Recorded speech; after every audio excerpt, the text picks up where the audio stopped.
राष्ट्रपति आपके बीच में नहीं बोले वो तकनीकी बात करता हूं। उनको 40-50 देखिए इन्होंने कहा कि चोल वंश के बारे में, बिल्कुल हमारे देश की शिक्षा में यह स्थिति रही। अगर मैं किसी से पूछूं कि चोल वंश के 3 राजाओं का नाम बताओ तो शायद 10 में से 9 लोगों को नहीं पता होगा, मगर मुगल वंश के बताओ तो धड़ धड़ धड़ धड़ धड़ धड़ आदमी बता देता है। यह एक अंतर था। अब चोल क्या थे वो मैं बताने का प्रयास करता हूं।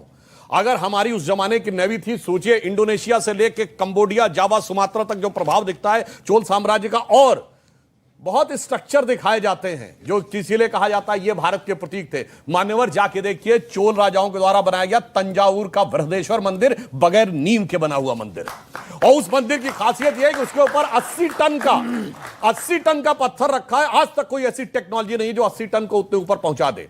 और चोल साम्राज्य वो है जहां विश्व के इतिहास में पहली बार वोटिंग के द्वारा इलेक्ट होने का उदाहरण है। वहां पर 30 लोगों की एक कमेटी बनती थी गांव सभा को संचालन करने के लिए।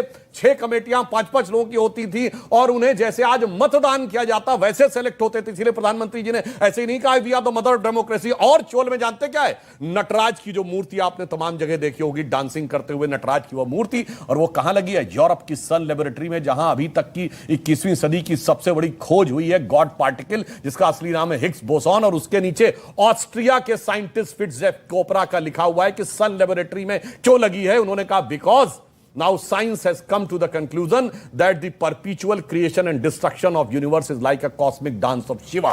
यह है चोल साम्राज्य का प्रभाव।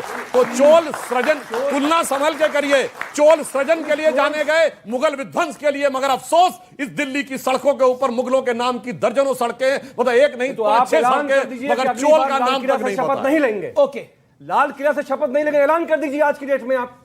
लाल किला किसका है? चोल वंश से आपने ये भी सीखा। लाल किले से शपथ होती नहीं है। सुन लीजिए, शपथ नहीं होती। एक मिनट अभिभाषण देंगे आप। 15 अगस्त 26 जनवरी में नहीं जाएंगे, बोल दीजिए आप। हम ये पूछ रहे हैं कि चोल वंश से आपने सीखा था कि माननीय आजम खान साहब को आप जेल भेजेंगे, आपका डीएम आपका, सुनिए आप चोल वंश में आजम खान कहां से आ गए भैया? अरे जमहूरियत की बात हुई ना, लोकतंत्र की बात हुई ना, तो लोकतंत्र की बात सुन तो लीजिए ना। इनका लोकतंत्र, जब चोल वंश होता था कोई आजम खान नहीं होते थे। सुनिए ना महाराज, ये कह रहे हैं ना कि सब कुछ वहीं से सीखा है, मोदी जी ने वहीं से सीखा है। तो आपने यही सीखा था कि मेंबरशिप उनकी चली गई, बीजेपी का आदमी एमएलए बन गया, कोर्ट ने बाइज्जत बरी आजम खान साहब को किया है। तो आपने पूरे देश में लोकतंत्र को संसद के जरिए, विधानसभा के जरिए का विरोध क्यों कर रहे हैं? क्योंकि आजम खान की सदस्यता, ये चोल वंश ने बताया था आपको। ये चोल वंश ने बताया था। आप सेंगोल का विरोध क्यों कर रहे हैं? सर मेरा सवाल सुनिए जरा। चिन्ह से आप अमित जवाई फिर ऑडियंस के सवाल आ रहे हैं, तैयार रखिए आप लोग। अमित जवाई, तो आप इसलिए विरोध कर रहे हैं सेंगोल का क्योंकि आजम खान की सदस्यता चली? नहीं, अशोक चिन्ह को कमतर करना। अशोक चिन्ह वही है। नहीं, माननीय अमित शाह जी ने कहा है, अच्छा चलिए, कि सदन के अंदर 1 मिनट इसका सिंबल लगेगा। क्यों नहीं लगना चाहिए?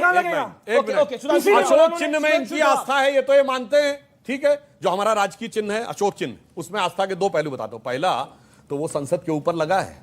ये सब कोर्ट गए थे कि उसके शेर ज्यादा आक्रामक दिख रहे हैं, क्योंकि इनको शेर बिल्ली जैसे चाहिए थे, भीगी बिल्ली जैसे। अब असली के शेर बनने लगे और लगा संसद का नेता शेर हो गया है, तो समस्या। अब दूसरी बात, उस अशोक के चिन्ह के नीचे क्या लिखा है? सत्यमेव जयते। सत्यमेव जयते कहां से आया? मुंडकोपनिषद से। मुंडकोपनिषद में आस्था है। प्रधानमंत्री नहीं पैदा हुआ जो चीन के आक्रमण से डर गया, अब भाग गए। चीन भारत के गांव के नाम बदल रहा है।